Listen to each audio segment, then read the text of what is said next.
ప్రజా ఆలోచన వేదిక అంటూ 1976లో ఒక వ్యవస్థను స్థాపించి ప్రజలకు ఒక ఆలోచన ఉండాలి, అది మంచి విధానం ద్వారా ఉండాలి, ప్రశ్నించే విధానం ఉండాలంటూ ఉప్పల గోపాలరావు గారు స్థాపించడం జరిగింది. ఆయన గురించి తెలియని వారు అంటూ ఉండరు, అందరికీ సుపరిచితులు. ప్రజా ఆలోచన వేదిక ద్వారా పలు ఏదైతే ఉన్నాయో సమస్యలు ఉన్నాయో ఆ సమస్యల పరిష్కారాల దిశగా కొన్నేళ్ల పాటు సుదీర్ఘ ప్రస్థానం కొనసాగించారు. అయితే ఐజీఎం సంస్థ ద్వారా ఏదైతే నిర్మాణం జరిగిందో మలేషియన్ టౌన్షిప్లో ఉన్నటువంటి ఒక మేజర్ ప్రాబ్లమ్ని గత 10 ఏళ్ళుగా పోరాటం చేస్తూ వస్తున్నారు. ఆ పోరాటాన్ని ఇప్పటికి కూడా కొనసాగిస్తున్నారంటే ఆయన ప్రతిభా పటిమకి ఇది ఒక నిదర్శనంగా చెప్పుకో, ఆయన పట్టుదలకి ఇది ఒక నిదర్శనంగా చెప్పుకోవచ్చు.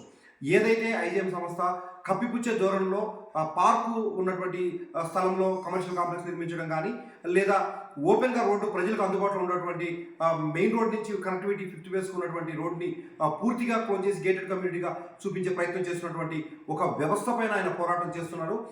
అక్కడే ఉండి జరుగుతున్న వాటిని నిశ్చితంగా పరిశీలిస్తూ పోరాటం చేస్తూ ఉన్నారు. గతంలో కూడా కొన్ని ఆర్డర్లు వచ్చినప్పటికీ, కొన్ని ఇంప్లిమెంటేషన్ వచ్చినప్పటికీ అటు డిప్యూటీ కమిషనర్ కానీ, జోనల్ కమిషనర్ కానీ, డిప్యూటీ కమిషనర్ కానీ, ఎగ్జిక్యూటివ్ ఇంజనీర్లు కానీ ఎవరు కూడా దాన్ని ఇంప్లిమెంట్ చేయకపోవడంతో ఈ పోరాటాన్ని కొనసాగిస్తానంటూ ఇప్పుడు హైడ్రా వరకు కూడా ఆ పోరాటాన్ని కొనసాగిస్తున్నారని చెప్పుకోవచ్చు. ఇదే సెప్టెంబర్ 2వ తారీఖు దీనికి సంబంధించి హైడ్రా ఏదైతే దూకుడుగా వెళ్తున్న నేపథ్యంలో హైడ్రా వల్ల అయినా కనీసం ప్రజలకు న్యాయం జరుగుతుంది, మలేషియన్ టౌన్షిప్లో ఉన్నటువంటి వారికి న్యాయం జరుగుతుందని చెప్పి ఆయన ఒక లీడ్ తీసుకొని ఆ కొనసాగింపు చర్యగా వారికి ఒక ఫిర్యాదు చేయడం జరిగింది. అట్ ది సేమ్ టైం వారి రిక్వెస్ట్ మేరకు ఈరోజు ఏదైతే ఫిబ్రవరి 3వ తేదీన మళ్ళీ దానికి సంబంధించిన కొన్ని డాక్యుమెంట్స్ వాళ్ళు ఓరల్గా రిక్వెస్ట్ చేయడం, అంటే ఆఫ్ ద రికార్డ్ రిక్వెస్ట్ చేయడంతో ఆన్ ద రికార్డు ఆయన సబ్మిట్ చేయడం జరిగింది. ఆయన ప్రతినిధుల ద్వారా వారికి అందజేయడం జరిగింది. ఒక పూర్తి స్థాయిలో ఆయన అరెస్ట్ తీసుకునే సమయంలో కూడా ప్రజలకు మేలు జరగాలి అని ఆయన ప్రతిభ ఏదైతే ఉందో దానికి సంబంధించి ముందుకెళ్లే ప్రయత్నం చేస్తున్నారు. అయితే ఈ పోరాటాన్ని హైడ్రా వరకు కొనసాగించారు. ఇంకా కొనసాగుతుందా లేదా ఏం చేస్తారు అనేది ఒక మాటలో ఆయనకున్న ప్రస్తుత పరిస్థితిని బట్టి మనం మాట్లాడి తెలుసుకుందాం. ఈ పోరాటం కొనసాగిస్తున్నారా?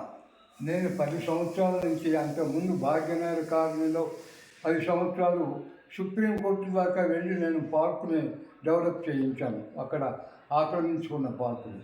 అలాగే మలేషియా టౌన్స్లో బిల్డర్ చేసిన అనేక ఇర్రెగ్యులారిటీస్ని, ఇల్లీగల్ కన్స్ట్రక్షన్స్ని దాని మీద యాక్షన్ తీసుకోమని డిప్యూటీ కమిషనర్కి, జోనల్ కమిషనర్కి, జిఎస్టీ కమిషనర్కి 10 సంవత్సరాల నుంచి నాకు ఓడా నుంచి అప్రూవల్ ప్లాన్ 2014లో వచ్చింది. అప్పటి నుంచి న్యాయం కోసం, ధర్మం కోసము, చట్టం కోసం నేను పోరాడుతూ మీరు న్యాయంగా ఇక్కడ ఏదైతే ఉందో అది న్యాయమైన పరిశీలన చేసి మీరు అప్రూవ్డ్ ప్లాన్ ప్రకారం సరిదిద్దమని చెబితే ఎవరు కూడా డిప్యూటీ కమిషనర్ నుంచి జోనల్ కమిషనర్, జిఎస్టీ కమిషనర్ ఎవరు కూడా ఇంతవరకు యాక్షన్ తీసుకోవాలి.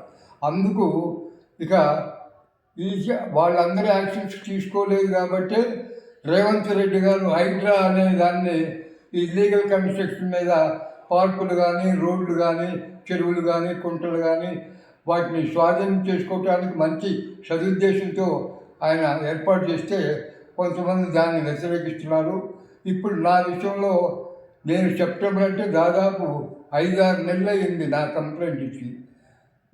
ఇక ఎన్నాళ్ళకి తీసుకుంటారో వేచి చూస్తాను. హైడ్రా నాకు నమ్మకం ఉంది, హైడ్రా కమిషనర్ గారు తప్పకుండా లీగల్గా అన్ని డాక్యుమెంట్స్ పరిశీలించి ఆయన న్యాయమైన, చట్టమైన, ధర్మబద్ధమైన నిర్ణయం తీసుకుంటారని ఆశిస్తున్నాను.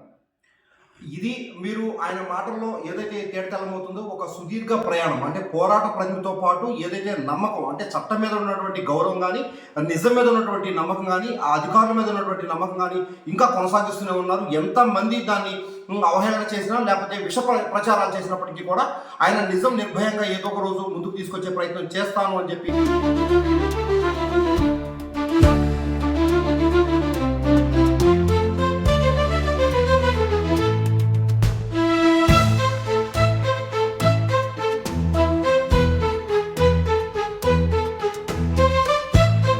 పల్లి న్యూస్, మనమిక్కడ మన వార్తలు ప్రపంచమంతా అనే నినాదంతో జర్నలిస్ట్ కళ్యాణ్ సారథ్యంలో మీ ముందుకొస్తున్నాం. సబ్స్క్రైబ్ చేసుకుని ఆశీర్వదించండి.